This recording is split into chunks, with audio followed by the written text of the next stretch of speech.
Hello again, I'm Liam, and this is Office Hours with the Mad Professor.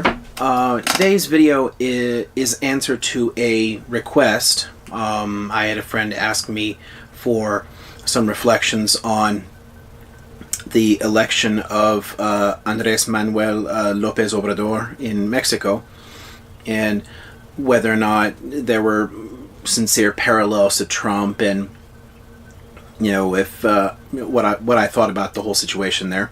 So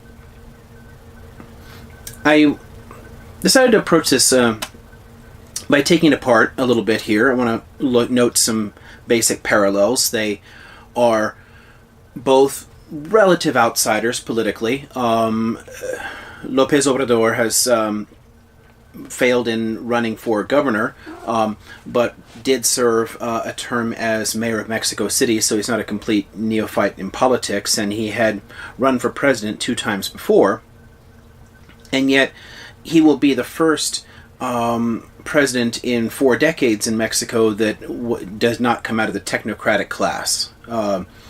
So he is a relative outsider to the basic power structure in Mexico. In terms of their character, the way they come across, they are both firebrands. They are both unconventional. They're both relatively unpredictable in some ways. They both have a certain aversion to laws and basic norms in polite society. They do both kind of cause problems and occasionally make problematic statements with relation to the laws. And they both campaigned on a platform of economic populism, though Trump as a right populist and AMLO, as he's sometimes known in Mexico, AMLO as a left populist. But they both hinge their appeal on the working class vote. I have cats, you see. So there are a number of interesting parallels between them, certainly in style, if nothing else. To look at this, I want to look at a couple of key moments from the past of AMLO's career, and then draw a few conclusions from that. What can we kind of take from these, as well as from the campaign, to see where this might go from here. So. But before that, I really want to take a moment to see if we can, at least understand why this happened, why this rejection of the traditional political class. Because this election here does represent a win for a new party, a relatively new party, or coalition of smaller parties, as opposed to one of the 2 established major parties. The PRI, which governed for 70 years as a virtual one-party state, and the PAN, which the Conservative Party, which has held the presidency a couple of times in recent years, and this breaks from that pattern entirely. So we see here again another country in the Americas breaking with the established political class and an approach. So a fair question to ask is why. We can understand why the PRI was rejected. Peña Nieto is ridiculously unpopular, one of the most unpopular Mexican presidents at all in the modern period. And given but it has to do with the approach taken by AMLO that left the PAN behind, because realistically they should have won if the PRI candidate was unpopular, which drags the party down. So AMLO presents something of a wild card here. The key issues really do come down to dissatisfaction with the slow rate of growth in the country. Growth economically has been steady for the past 2 decades, if unspectacular, but it has left a lot of people behind. By Mexico's own accounting, almost half the population is poor. So they have a very high poverty rate, and this is particularly strong in places farther from the American border, where there's less of a benefit from trade with the U.S. So the South is still overwhelmingly agrarian and very underdeveloped, which has it has a lot to do with their dissatisfaction and desire for some kind of radical change. But the North also has a desire for change, and we saw a significant shift in support for AMLO relative to his most recent run for president before this in some northern states. And crime, then, is the big issue there. The crime rate is out of control in Mexico in many ways. The murder rate has broken another record. It broke a record set only in 2011. So the murder rate has been climbing, for a while now. And this has a lot to do with with the drug cartel. So there's obviously a lot of fear and anxiety about that, and previous governments have failed to rein these in and failed to solve this problem. So crime's a big factor. Slow growth, crime. Third one, corruption. So there's our big three. Corruption is endemic in Mexican politics and in society overall. It has a much higher corruption rate than most other major economies. It's one of the things that actually kind of holds it back a bit in terms of its overall growth. The prevalence of graft and kickbacks in government contracts, in politics in general, in the politicians taking lavish gifts from supporters and companies and whatnot in exchange for favorable treatment. This is simply the norm in Mexico, and it really shouldn't be. And I think people are getting tired of that, and since neither of the two main parties have managed to solve this problem or rein it in, both of them have been equally guilty of it, I think people are looking for an alternative. So you can understand that. Looking back on AMLO's past, there's a particularly troubling event in some ways where he encouraged people in the southern state of Tabasco to stop paying their electric bills because the prices were too high and they were too poor.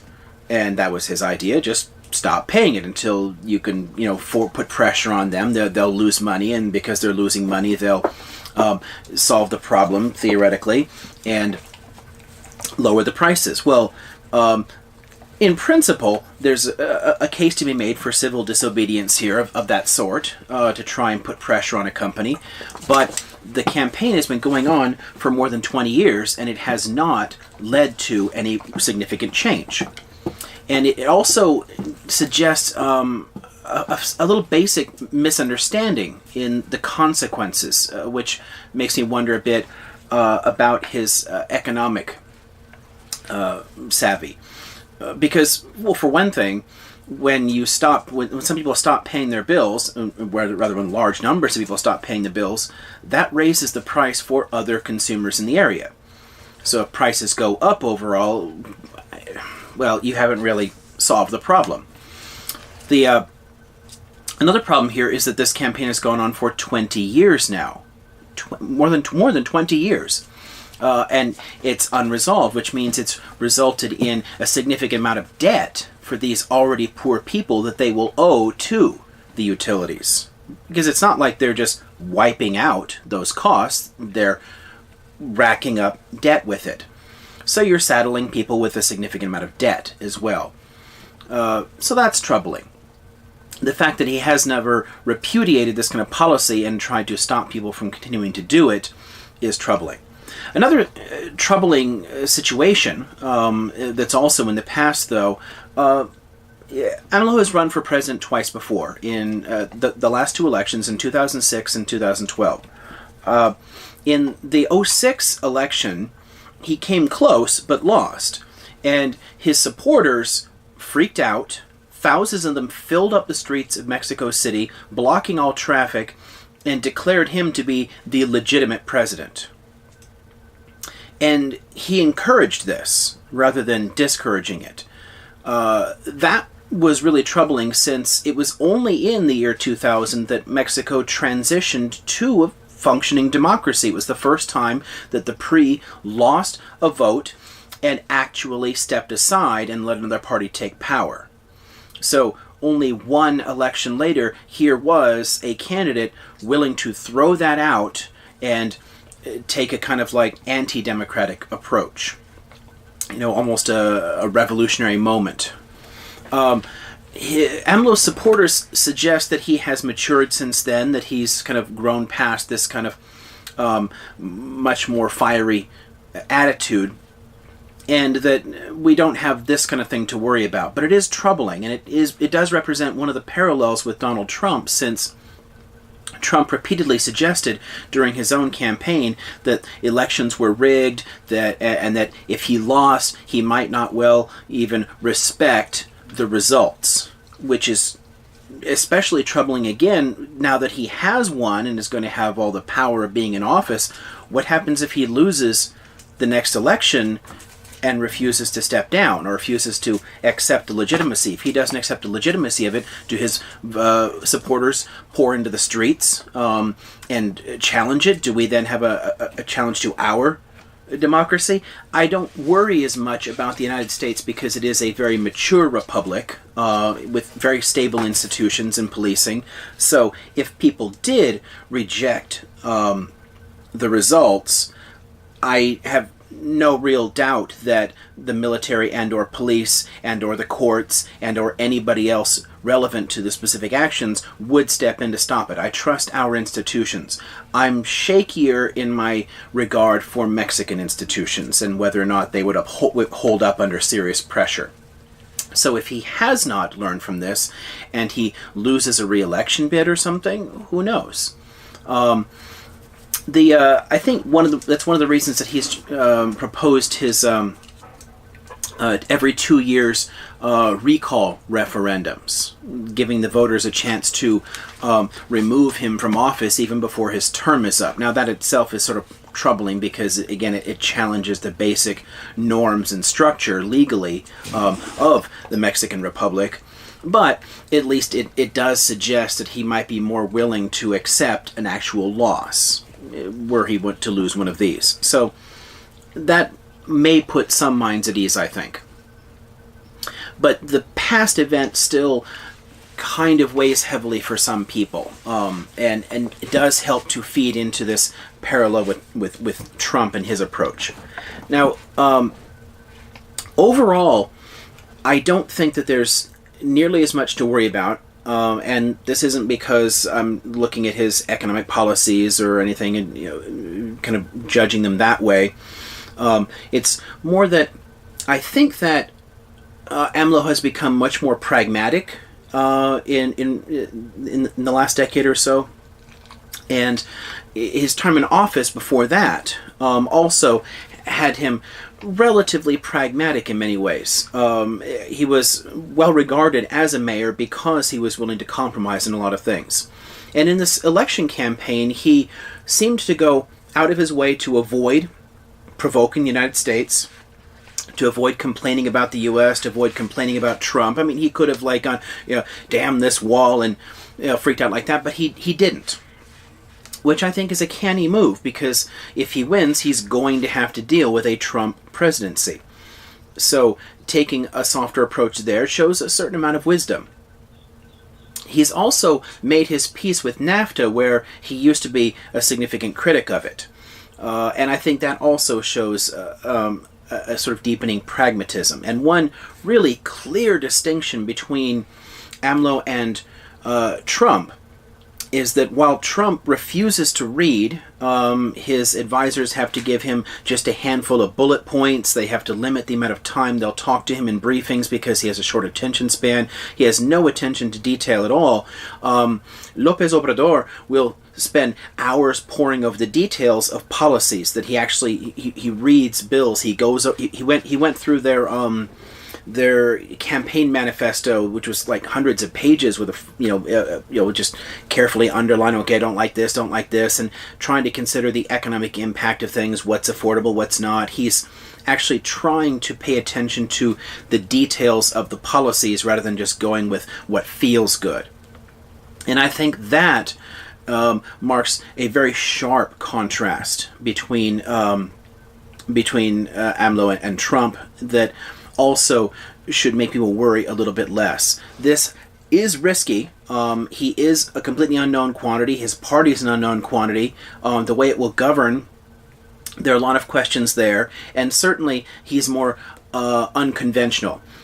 He's going to face challenges with the Mexican Supreme Court. Will he respect their authority or will he challenge it? We don't really know. His records suggest both, so it's difficult to predict how he'll actually govern. This is a risk for Mexico, but it could pay off. If he is able to tackle the endemic corruption, granted, he doesn't seem to have a realistic strategy for doing so, but let's give him the benefit of the doubt. If he manages to tackle corruption, if he manages to tackle crime and lower the crime rates a bit, and if he manages to help at all with poverty without increasing the debt load, then Mexico will have gained a lot. But because we know so little about how he'll approach any of this, it is still risky. Anyway, those are my few reflections on the election here and how it's similar and different from the Trump phenomenon, given that they're both populists. This again, Office Hours with Mad Professor. I'm Liam O'Mara, and if you enjoyed these little chats, there's a subscribe button. I will see you all next time. Say goodbye, kids. Brr.